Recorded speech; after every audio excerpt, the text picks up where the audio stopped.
Well, many of us have struck upon an idea that could make a viable business, but taking that idea and making it a reality is an entirely different situation and demands the right ingredients to make it a success. To find out some of the secrets to this success and how to take your business to the next level, I spoke to business consultant Marcus Tarrant, who's the creator of the Business Planning Toolkit. Marcus Tarrant, welcome to Business Today. Thanks, Whitney. Now, you say that business ideas aren't necessarily valuable and that most ideas don't actually make it to being a business. Why is that?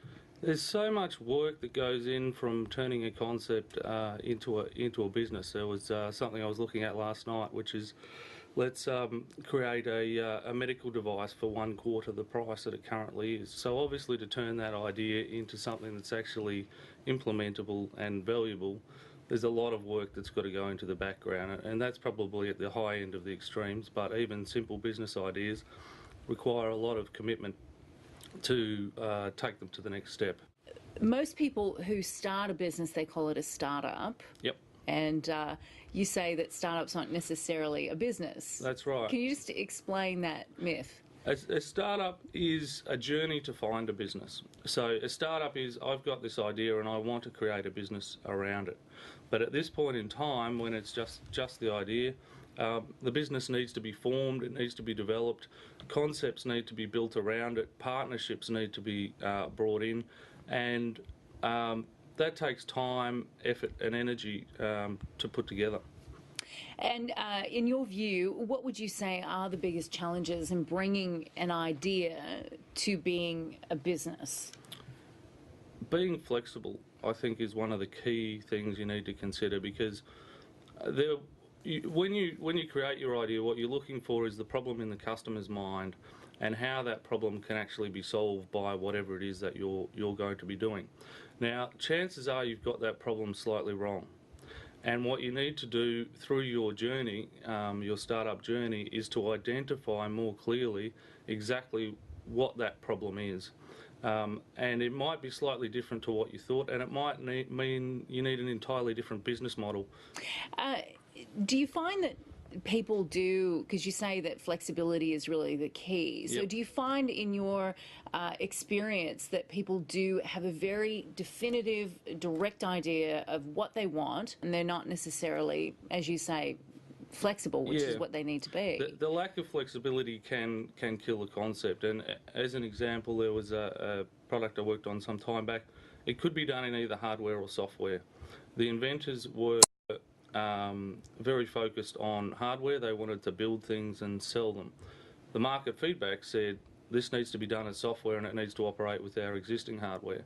So that switch in mentality needed to be, and sometimes depending on the financing structure of the venture, it can be enforced on the entrepreneur themselves by the venture capital firm or other funders, and that often does end up happening, that the vision the entrepreneur had for where this thing was going to go is not actually where it's going to become a commercial success. How come the best products don't always win? There's so much other than the product itself that go into creating a success, and it's finding that pathway. I guess a good example might be something like the Dyson vacuum cleaner. His initial pathway was a licensing pathway where he was going to license that technology to the major players. They weren't interested in adopting that product. So unless he raised the capital and went down the pathway, which he did, was, well, I'm going to compete with them, that product never would have got to market, even though it may have been superior in a lot of ways to the existing incumbent. And there's a lot of resistance in the market. And then, people would have lost out because we wouldn't have our Dyson vacuum cleaners. Exactly.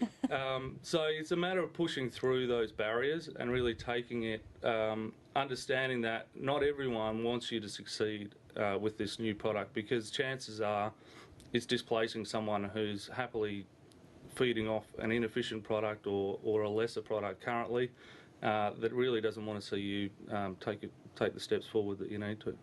And just in your view, in your experience, can you just tell me, do you find that Australians are more entrepreneurial and that we have more of an entrepreneurial spirit than you've seen in other countries?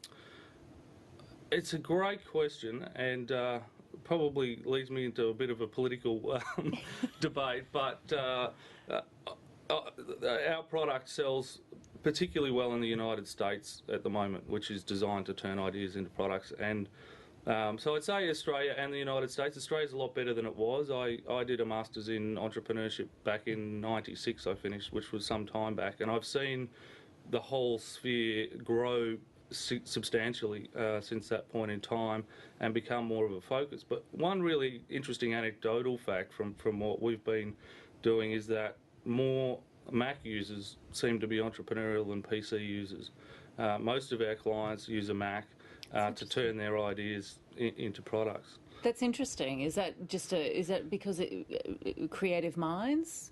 I think it is, and I was at a thing called Startup Weekend. I was a mentor there a couple of weeks ago in Melbourne, and there's one coming up in Sydney.